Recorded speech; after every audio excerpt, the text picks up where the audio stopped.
Muy buenos días. Estamos aquí en la entrevista con el padre Fidel González Fernández.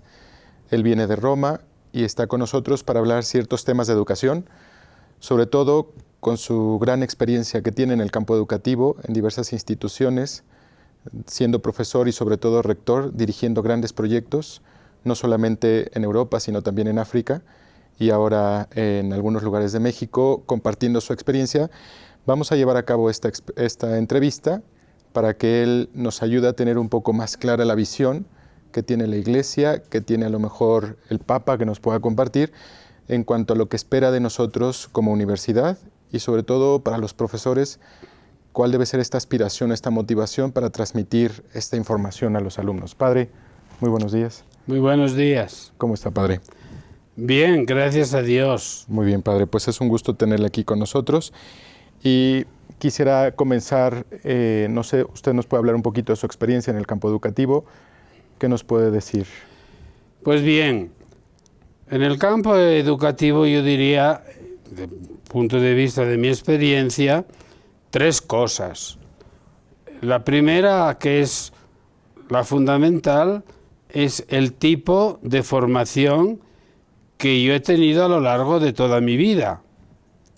Y yo creo que mis educadores, comenzando desde cuando yo era un adolescente y luego pues fueron fundamentales. Yo los recuerdo a todos ellos con una gran simpatía y gratitud, comenzando por mi misma familia, que fueron mis primeros educadores. Los primeros educadores de mi vida fueron mi mamá y mi papá, sin duda alguna. Severos, lo debo reconocer. Sí. Y exigentes, demasiado. Era un estilo del que no me arrepiento.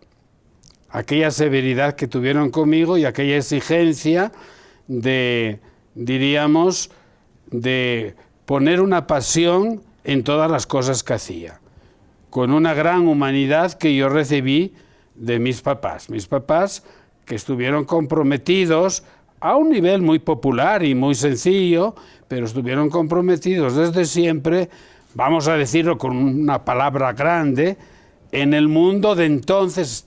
Hablo de la Segunda República Española y más adelante, en los años muy cruciales, pues estuvieron comprometidos a nivel popular y concreto en la vida pública.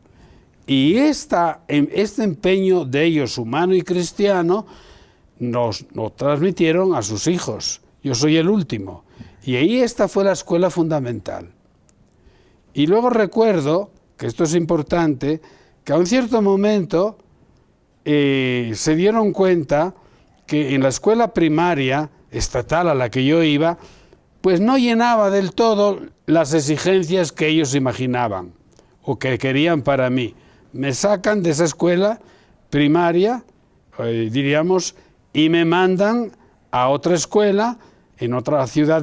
Yo soy de Asturias, en el norte de España. Me mandan a Oviedo, a un colegio de religiosos, llevado por los dominicos, pero un colegio de externos, no de internos. Okay. Un colegio normal, para que yo recibiese una educación adecuada. Y ahí fue donde yo empecé todo el camino. Luego yo pasaría al seminario, etcétera, en diversos países. Y yo recuerdo a todos mis educadores con una gran simpatía por el tipo de educación humanística, primero, fundamental, después filosófica y finalmente en distintas universidades, ya adulto, en el sentido pleno, maduro, donde yo seguí pues los trabajos, diríamos, de especializaciones. Pues yo la teología fundamental la hice en Italia, después regresé a España y en España yo hice el doctorado en teología, y esto es para mí una gloria personal, en la Universidad de Salamanca, una de las universidades de mayor abolengo en toda Europa. Y después pasé más adelante de nuevo a Roma, donde yo hice también el doctorado en historia, en la única facultad de historia que existe de la Iglesia y de bienes culturales de la Iglesia, que se encuentra en la Universidad Gregoriana de Roma. de la que yo entonces no lo imaginaba, llegaría a ser profesor titular de historia de la Iglesia en la época moderna.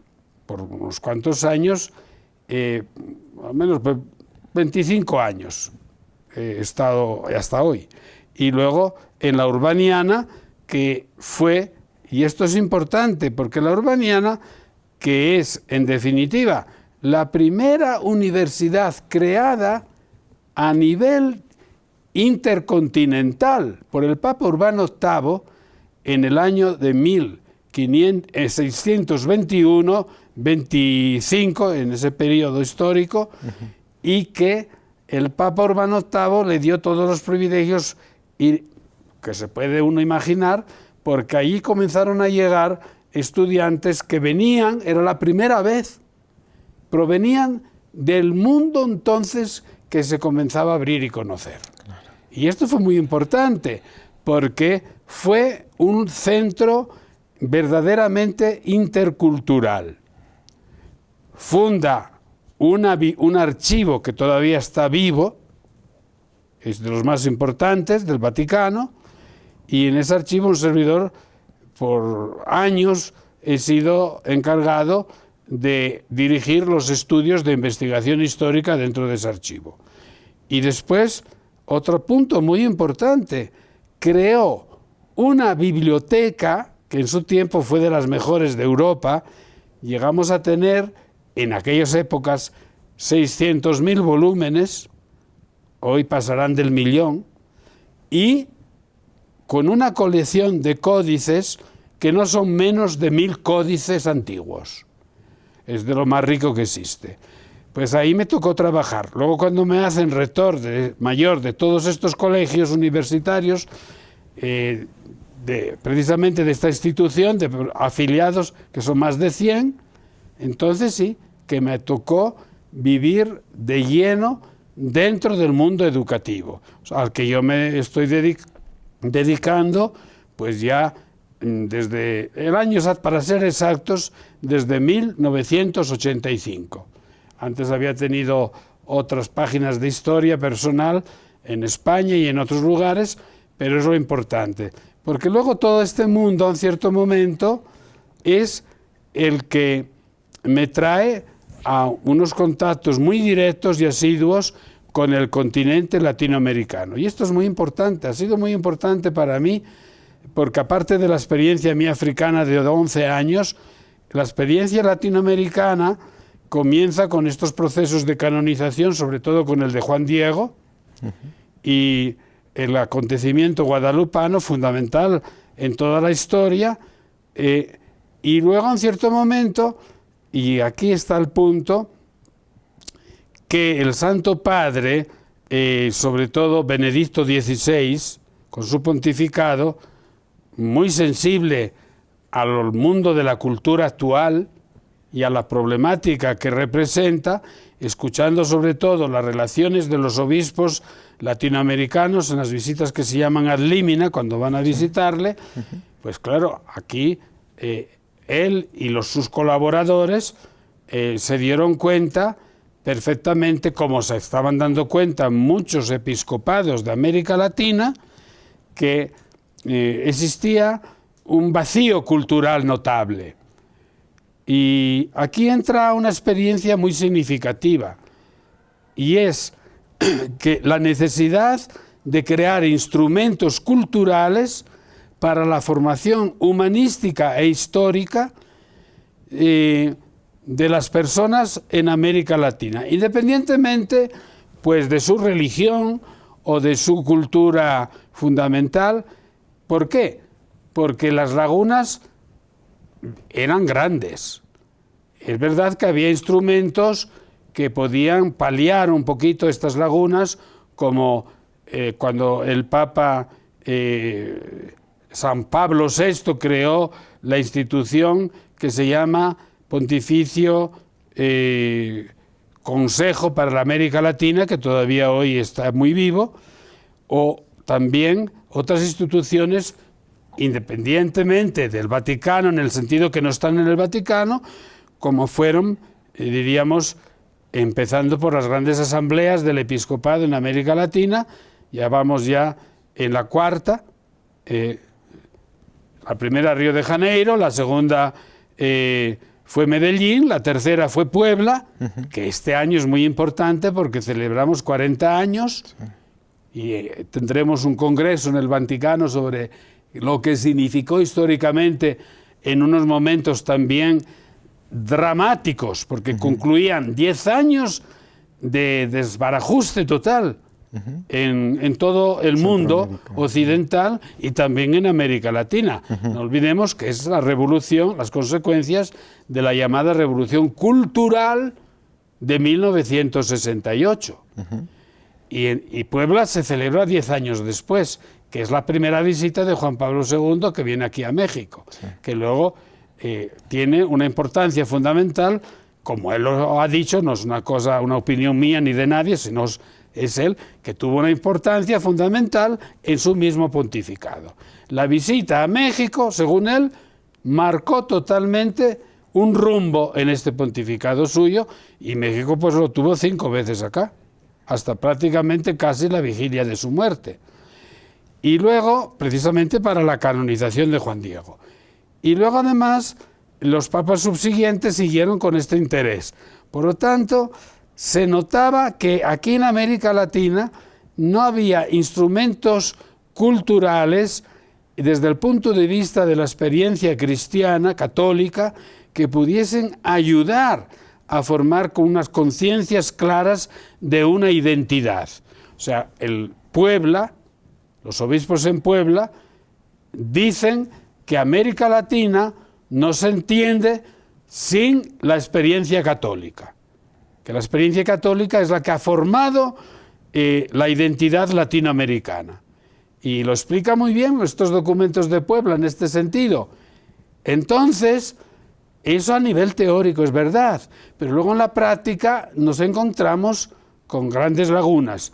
Hablando de mi misma experiencia como profesor, catedrático, durante muchos años de historia en estas dos universidades, sobre todo, pues he visto con mis alumnos de todo el mundo en general, porque he tenido alumnos de unos 100 países distintos del mundo, pero los latinoamericanos inteligentes, abiertos y atentos, pues se les notaba una laguna que no eran ellos responsables, que era, diríamos, culturalmente una laguna cultural notable. No conocían su propia historia.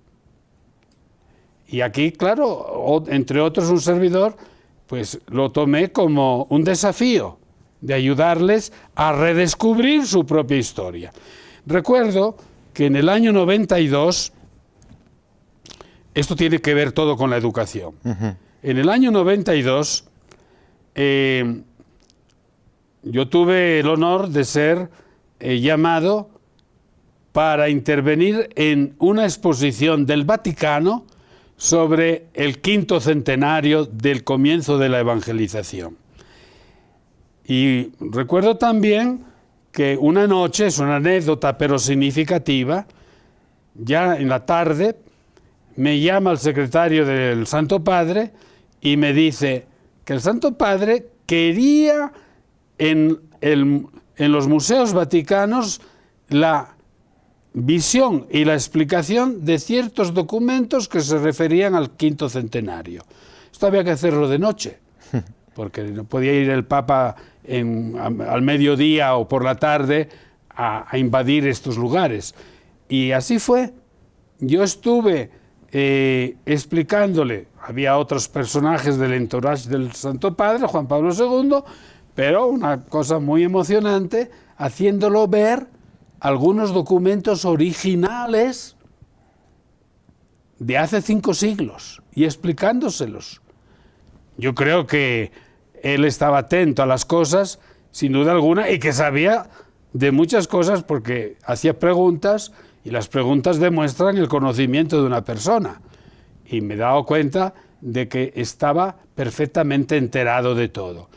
Me recuerdo, entre paréntesis, que entre los documentos que yo le enseñé y le expliqué, entre los muchos, hubo 3 originales. Uno el diario de bordo de original de Cristóbal Colón. Otro, los diálogos del padre Sahagún, escritos aquí en México, el original, el texto original. Y otro, anterior a los diálogos del padre Sahagún, el original del texto del padre Francisco de Vitoria, sus lecciones tituladas Relectio de Indiis, lecciones sobre las Indias, que es el primer texto, ¿verdad? Es el origen del derecho internacional, que son las lecciones que él dio en la Universidad de Salamanca, donde es formado, da un punto de vista jurídico, porque es de la misma escuela, del mismo tiempo, don Vasco de Quiroga. Y antes que Victoria hiciese publicar este texto, don Vasco de Quiroga, aquí, en este lugar de Michoacán, no en Morelia, la Valladolid entonces, que no existía cuando él escribió esto, escribe la información en derecho, que a mi modo de ver es uno de los, en absoluto, de los primeros textos de derecho internacional, aplicado al derecho natural del mundo indígena. Y viene publicado antes que su amigo y compañero en muchas cosas, Victoria, diese a la luz sus lecciones. Bueno, pues estos textos, el texto del Victoria, yo tuve la gracia de hacérselo ver también allí a hoy San Juan Pablo II, y me hizo también sus comentarios y otras cosas. Pero quiero decir con todo esto que en ese año 92, y retomo el hilo, en un encuentro nocturno, en el sentido que duró hasta largas horas de la noche, con varios intelectuales también latinoamericanos, uno era un filósofo que se llamaba Alberto Mezol Ferré, del Uruguay, que había sido consejero cultural de la Embajada de Uruguay acá en México. Conocía muy bien México y estaba admirado por México y su historia cultural. Había también algún otro par de mexicanos que todos ellos han muerto, también Mezol Ferré, que entre paréntesis fue buen amigo del actual Papa Francisco, cuando ambos estaban todavía, uno vivo en Uruguay y el otro arzobispo de Buenos Aires. Pues bien, se me quedó grabada una frase de Mezol Ferré que ha tenido un peso notable luego en el resto de mi vida como profesor universitario y como investigador y historiador. Y fue: la desgracia nuestra en América Latina es que los enemigos sustanciales de siempre de la identidad de América Latina son los que escriben nuestra historia y los que nos la imponen como un sudario. Y esto es lo que hace que nosotros estemos perdiendo la verdadera raíz de nuestras fuentes culturales, que es la experiencia del catolicismo. Estas fueron las frases que recuerdo en aquella noche, no se me olvidarán. Era un seglar, Mezol Ferré, no era un eclesiástico. Entonces digo, pues esto es una llave para entender esta historia, vamos a ir a ahondar en ella. Y luego, de aquí nacerá más adelante, diríamos, para reconstruir un tejido. Ya lo quería la Conferencia de Puebla, y antes que Puebla, pues las otras de los obispos del CELAM, a ver cómo ayudamos una mano para reconstruir este tejido cultural. Y hay tres maneras de reconstruirlo. La primera es crear instrumentos. Porque si yo quiero arar un campo, pues tengo que tener unos instrumentos para arar, o será un arado, un tractor, lo que sea. Pero si no tengo instrumentos, con las manos no aro el campo. Entonces, crear instrumentos adecuados. De aquí nacerá, el Vaticano tiene una secretaría que correspondería, para que me entiendan, en el lenguaje de México, una secretaría de gobierno que se llama Pontificio Consejo de la Cultura, que se preocupa de todos los debates de carácter cultural, de crear los medios y de atender a un encuentro cultural con todos los países del mundo. Entonces, a este Consejo de la Cultura, o a esta Secretaría de la Cultura, pues dándose cuenta de esta problemática, dicen, hay que hacer algo por América Latina, ofrecer algunos medios. Y entre los otros, no es el único, quizá ni siquiera el más importante, nace en el 2006, en una reunión que celebramos en Lima, donde un servidor participó, la idea de lanzar un diccionario de historia cultural de la Iglesia en América Latina. Esa iniciativa, inesperadamente para mí, el Vaticano me la encargó un servidor como dirección de la misma. Hoy la pueden encontrar en red, porque hemos preferido, un servidor aconsejado por el entonces director del Consejo Superior de Investigaciones Científicas de España, buen amigo, dice, vayan por este camino, porque si lo hacen en papel, va a quedar a tomar polvo en algunas bibliotecas y no llega. Hoy día son otros los métodos. Sí. Y está en red. Bueno. Esa podría ser una herramienta. Esta es una herramienta. Luego le digo las otras. Sí. Esta herramienta, en la última semana del mes de julio, ya está en red, las siglas son Diccionario, Historia, Iglesia, América Latina. No está la palabra cultural por motivos técnicos. Pues hemos llegado en la última semana del mes de julio a 1.051.000 consultas. ¿Qué quiere decir? Que tenemos prácticamente casi 1 millar de consultas, diríamos, diarias al diccionario, que está en español y en portugués, según los autores. Porque era para América Latina, pero hoy día lo consultan todos. Esto es la primera herramienta. Y son voces en las que queremos dar relieve la contribución de la experiencia católica en positivo a la creación, al desarrollo particular de este continente. Entonces hay voces para todos los gustos que nosotros examinamos de manera que sean una contribución en este campo. Pero a veces también hay voces que pueden ser sobre personajes o momentos dramáticos negativos. Porque la historia no se hace solamente con rosas, sino se hace también con espinos. Hay las dos cosas que van entrelazadas. Esta es la primera cosa. La segunda cosa fundamental, a la que yo he dedicado prácticamente toda mi vida, es la formación. La formación en el caso particular de un servidor, a la formación de todas aquellas personas que llegaban a Roma, a estas universidades, o también indirectamente cuando fui por años rector y luego coordinador de todas estas instituciones, universitarias a las que me he referido, pues crear un plantel de educadores que supiesen seriamente transmitir una experiencia humanística y cristiana al alumnado, porque es la única manera. Así como en la vieja Salamanca nace el derecho internacional y va adelante, y luego nace una escuela de teología que en gran parte hizo el Concilio de Trento teológicamente hablando, y lo mismo en positivo, pero en negativo, como ha habido otras instituciones en el siglo XVIII sobre todo, no digamos en el XIX y no digamos en el XX, donde negativamente han querido dar una nueva visión del mundo y lo han logrado. Lo han logrado hasta el punto de que hoy la cultura dominante en el mundo, el mismo Papa Ratzinger la define con cuatro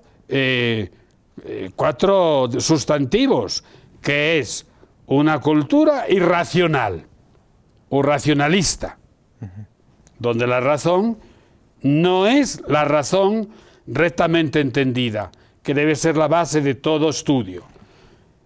Es el agnosticismo, que es el eliminar Dios de la vida.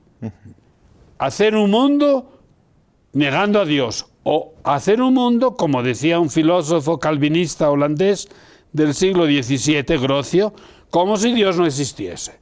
Dios no tiene que ver con la vida. Dios no tiene que ver con mi existencia. Dios no tiene que ver con nada.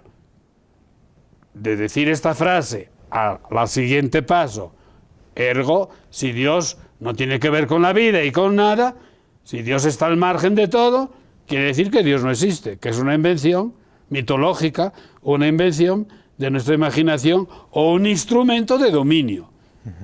La segunda cosa, el agnosticismo. Si yo niego a Dios como fundamento de la existencia, pues llega la tercera consecuencia. ¿Dónde está el fundamento de la existencia? En nada. Relativismo. Es el relativismo. El relativismo, pero el relativismo llega a una consecuencia terrible, que la verdad no existe. Entonces la verdad es ni más ni menos que mi propia impresión. Yo impongo los criterios. Lo que es verdad para mí, para usted puede ser algo inexistente. Si yo digo que estoy sentado en esta butaca, que es una butaca hecha del material este que yo veo y que toco con mis manos, y eso para mí es verdad. Pero es verdad porque yo lo intuyo así. Pero usted que está sentado sobre una butaca, lo mismo dice, no, esto no es una butaca cubierta de una tela o de lo que sea. Esto es un carro Ford último modelo. Digo, oh, no. Digo, para usted será una butaca, para mí es un carro Ford. Entonces la verdad no existe. Es el criterio subjetivo de percepción. Esto se llama relativismo, que llega a que esto es lo que encontramos hoy en las televisiones, en los medios de comunicación social, en los periódicos. La verdad no existe. Si no existe hoy, peor todavía me lo ponen para la historia pasada, porque yo doy todas las interpretaciones, y si no son, según mi criterio, o las niego o las invento. Entonces, y aquí la última. Si es este relativismo, que es negación de la verdad, nos lleva al niquilismo, es decir, a la nada. Entonces, la existencia acaba en nada, es decir, no existe. Carece de sentido. Sí, carece totalmente. Vamos a caer en un precipicio en el que, pues, la trascendencia es negada, la vida, la objetividad, diríamos, de la ley natural no existe, como es lógico, como consecuencia de esto. Por lo tanto, lo que hoy considero factible, el Estado, que son siempre estados totalitarios, aunque no se lo digan, se convierten en criterios de la ley. Y es el Estado, en un momento, el que otorga los derechos. Los derechos no corresponden a mi naturaleza, que el Estado tiene que proteger, enseñar, alimentar, pero yo, mis derechos como persona, no me los otorga ningún ente positivo, un Estado. Fíjense que antiguamente, en un, diríamos, artículo de la Constitución mexicana de 1917, introdujeron esta palabra. El Estado otorga al ciudadano sus derechos. No, el Estado no otorga nada. No. Los reconoce, los alimenta, los protege. Pero esta mentalidad, fíjense, es lo que predomina hoy todavía, aunque hayan quitado la palabra otorgo. Pero es en definitiva lo que domina. Entonces ahí está, diríamos, estos puntos fundamentales, y este tipo de educación, de transmisión, es un instrumento. Hay que formar a los profesores desde la escuela primaria, con un lenguaje adecuado a los niños, hasta el nivel universitario. Pero el maestro tiene que ser un pedagogo. Un pedagogo es el que ayuda al crecimiento de la persona. No es el que transmite conocimientos eruditos, que lo tiene que hacer también, pero no son suficientes, porque yo puedo transmitir conocimientos eruditos que, obedeciendo a esos 4 puntos, en lugar de ser constructivos, son destructivos.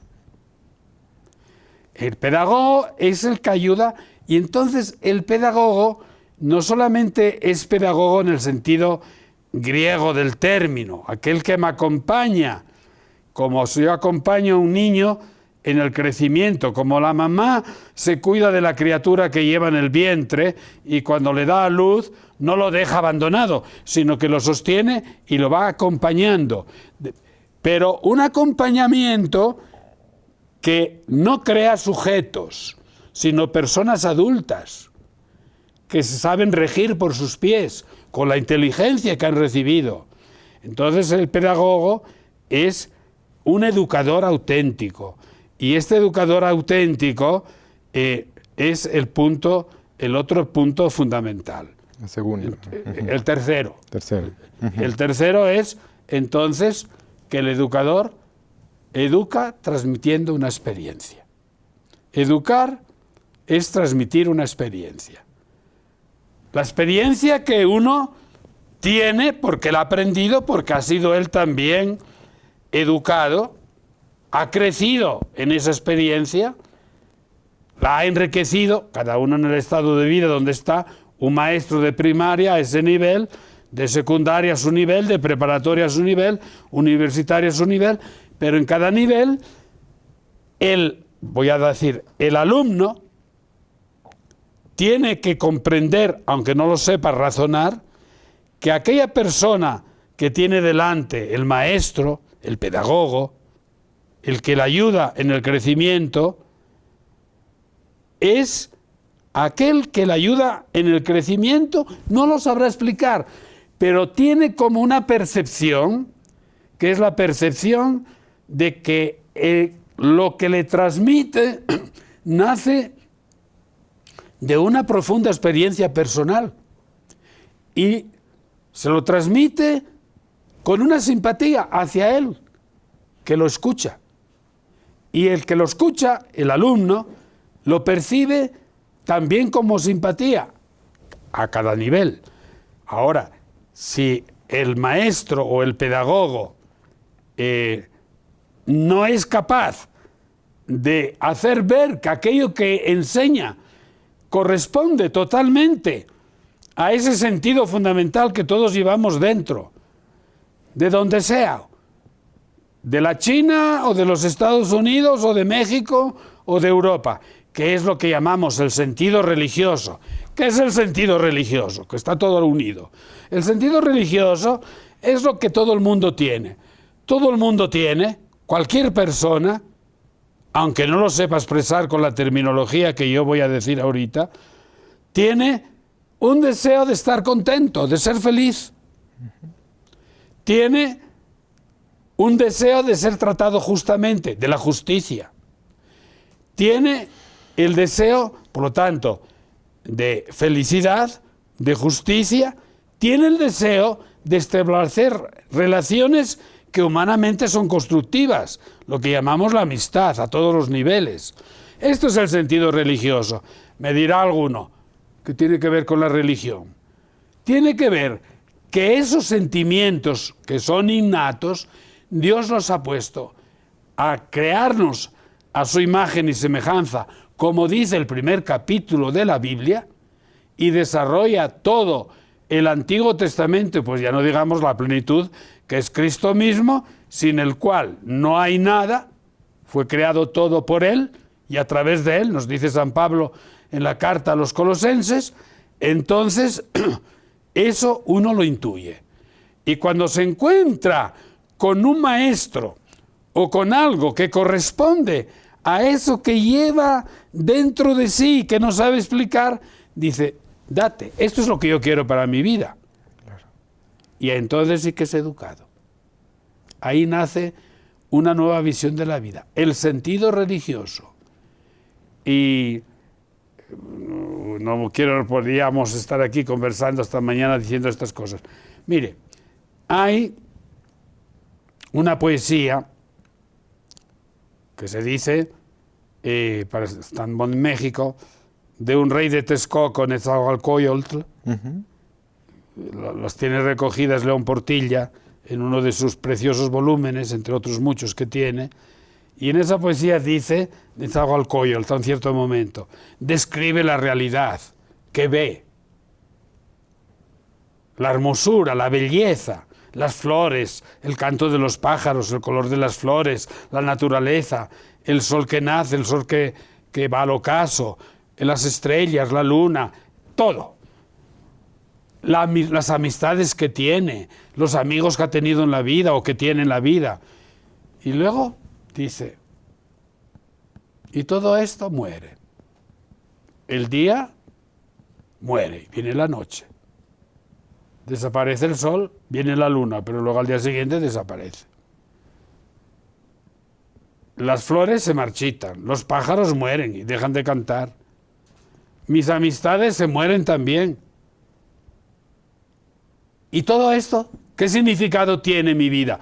Porque los deseos de mi vida no los cumplo, no los encuentro. Y hace una pregunta tremenda.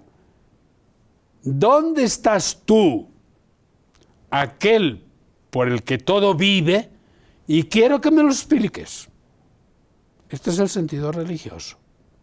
Nezahualcóyotl lo dice muy claramente en esta poesía que yo he leído en esta colección de León Portilla. He resumido un poco. Sí. Pero creo que este es el fundamento, diríamos, en lo que una educación tiene que llevar a las personas. Esto es fundamental. Y claro, el educador está para esto. Es interesante, y con esto concluyo este capítulo, diríamos así que me viene a la mente, los antiguos filósofos, comenzando por Aristóteles y todos los filósofos grandes, filósofos griegos, eran peripatéticos, es decir, caminaban, esto significa, con sus alumnos, con sus discípulos, no alumnos, discípulos. Discípulo quiere decir del griego aquel que pone sus pies sobre las huellas de su maestro. Esto significa la palabra discípulo en griego. Entonces el discípulo no es solamente uno que escucha, es uno que entra dentro de la experiencia del maestro. Y por eso caminaban juntos, y por eso les acompañaban, y por eso el maestro en griego es uno que enseña la experiencia. Didaskalein es en griego el verbo. Enseña la experiencia. Y donde se aprende la experiencia, lo llamaban didaskaleion. El lugar del aprendizaje a caminar como discípulos en una experiencia. Pues este es el método educativo. ¿Qué podemos hacer nosotros como universidad para que sea un didaskaleion? Pues comenzar por estas cosas elementales que les acabo de decir, que son las cosas más sencillas del mundo y las más comprometedoras a nivel personal de los maestros. De manera tal de suscitar en mi persona una pasión por aquello que yo he aprendido de otros maestros, que he estudiado y que soy capaz de transmitir. Porque educar es la transmisión de una experiencia. Así nacían las grandes escuelas medievales, por ejemplo.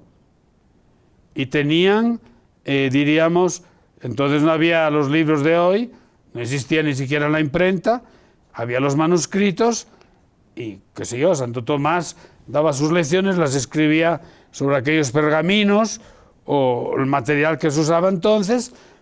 Eran pocos ejemplares, como es lógico, y luego los alumnos escribían al margen los comentarios que escuchaban del maestro. Así nacen los libros, diríamos. Y luego hay otra cosa, que es una experiencia muy dura, pero verdaderamente extraordinaria, en los tiempos de la Rusia soviética, no hablo de siglos de la Edad Media, donde el Estado totalitario controlaba todo.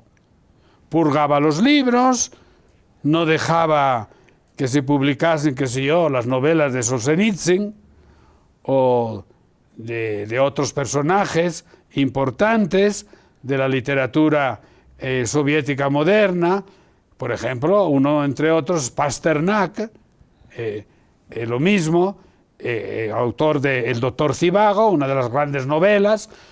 ¿Cómo se transmitían esas cosas? No siendo permitidas que fuesen impresas, escribiéndolas a mano, de boca en boca. Y luego alguno que otro se atrevía a copiarlas. Y yo te daba una copia. Y tú hacías otra copia, o 2 o 3 o 4, y las distribuías. Y así se difundieron millones de copias manuscritas de esta manera en tiempo de la Rusia soviética. Entonces aquí tenemos, yo me pongo a transcribir eso porque me llama la atención, la belleza, y porque eso corresponde a la pasión que yo llevo dentro. Digo, oye, esto es lo que me está pasando a mí. Eso es lo que yo deseo para mi vida. Y cambia todo. Una última relación de una experiencia que fue dramáticamente negativa, pero pedagógicamente positiva. Ya en la segunda mitad del siglo XIX, las universidades, generalmente, quitando pocas excepciones, donde nacen sobre todo en Alemania, donde nacen las corrientes filosóficas más deletéreas que han llegado a nosotros, como es Hegel y el hegelianismo, que hereda de Kant, etc. Pero eran excepciones. Nadie estaba conforme con aquel tipo de universidad. Van naciendo, depende de los lugares, las academias, los clubes, que son paralelos a la universidad, pero donde forman las conciencias negativamente de las personas en las que participan. Pues esto nace no solamente en Francia, que son las primeras más significativas, en Alemania, en Inglaterra, también en España en aquel tiempo nacen, que son las que cuentan. En España en el siglo XVIII la universidad no cuenta, como tampoco en Francia, en Alemania alguna que otra por los grandes maestros que tuvieron. Pero, para volverme a la concreción, hacia la segunda parte del siglo XIX, hubo un señor en España, de Los Ríos, lo mandan a estudiar con una beca a Alemania y allí aprende una filosofía que fue deletérea, que verdaderamente agnóstica, todo lo que quiera. Cuando regresa a España, él se convierte de profesor de metafísica en la Universidad Central de Madrid, lo que es la Complutense, pero estaba convencido de que aquella universidad era anodina, que no enseñaba nada, que era inútil, y entonces va invitando a algunos amigos suyos a ir a su casa, algunos alumnos a ir a su casa, y nace una universidad paralela, sin este nombre. Da origen a lo que en España se llama la Institución Libre de Enseñanza, que es la que ha hecho la cultura, lo que se transforma, cambia, la que transformaría la historia española negativamente, inteligente. Son todos lo que se llaman billetes de $1000, todos ellos, pero todos agnósticos o ateos, ningún cristiano, ningún católico. Nacen de ahí grandes literatos, la gran parte de la llamada generación del 98 española, la del 27 más tarde, los fundadores de la Segunda República Española, los que luego, que no estoy a meterme en este tema, muchos de ellos se autoexilian cuando la Guerra Civil Española, muchos de ellos llegan acá, a México, y son los fundadores, bajo Cárdenas, de algunas de las instituciones culturales más importantes del México de hoy. Los grandes asesores de Cárdenas en tema educativo. Ahí tiene la experiencia. Una experiencia así comienza por chiquita, como el árbol de mostaza del que habla Jesús en el Evangelio, que al principio es una semilla insignificante. Explota la tierra, Primero al principio chiquita, chiquita, va creciendo, se va convirtiendo en árbol que cobija las aves. Toda experiencia empieza así. Desde la escuela primaria, la secundaria, la preparatoria y la universidad. Pero con este convencimiento y esta experiencia que se alimenta mutuamente, luego pues nace una compañía de amigos. Va a perdonarme, pero bueno, no lo puedo evitar. La última cosa. ¿Cómo nace la Compañía de Jesús? Los jesuitas. La institución, diríamos, religiosa más influente en toda la historia de la Iglesia, que fue suprimida precisamente por estos medio agnósticos, porque vieron en ella el gran enemigo que había que destruir. Matemos a la hija, porque así mataremos a la madre. Son palabras de Voltaire, si no me equivoco. Matemos a la hija, la Compañía de Jesús, para matar a la madre, que es la Iglesia. Pues ¿cómo nace? Pues una compañía de 6 amigos. Por aquel hombre que era un militar y que llama adulto, va a la Universidad primero de Salamanca, después va a la de París, a la Sorbona, a sentarse como un alumno más. Pues es como un hombre de 50 años, más o menos, que se pone aquí en la universidad sentado con chavos de 18 años para hacer una carrera. Fíjese qué desnivel. Pero él se somete. Ignacio de Loyola, porque Dios le había dado una gran inteligencia y escribió ese librito tan sumamente chico, pero fundamental, que son los ejercicios espirituales, que no nacen porque se sentó detrás de una mesa a escribir. Nace de una experiencia suya personal. Volvemos siempre a lo mismo. Y entonces, esa experiencia suya personal, ¿a quién se la propone? A los compañeros de banca en la Sorbona. Uno se llama Francisco Javier, ya sabemos quién es. Otro se llama Pedro Fabro, canonizado recientemente, que era el único de ellos que era sacerdote. Los demás eran todos laicos. Ya llevo nombrado 3. Este Fabro. Otro, Laínez, un español, también él, será uno de los grandes teólogos del Concilio de Trento. Y otro, Simón Rodríguez, un portugués, que será también uno de los grandes propulsores de esta compañía de 6. Esta compañía de 6 revolucionó la vida de la Iglesia.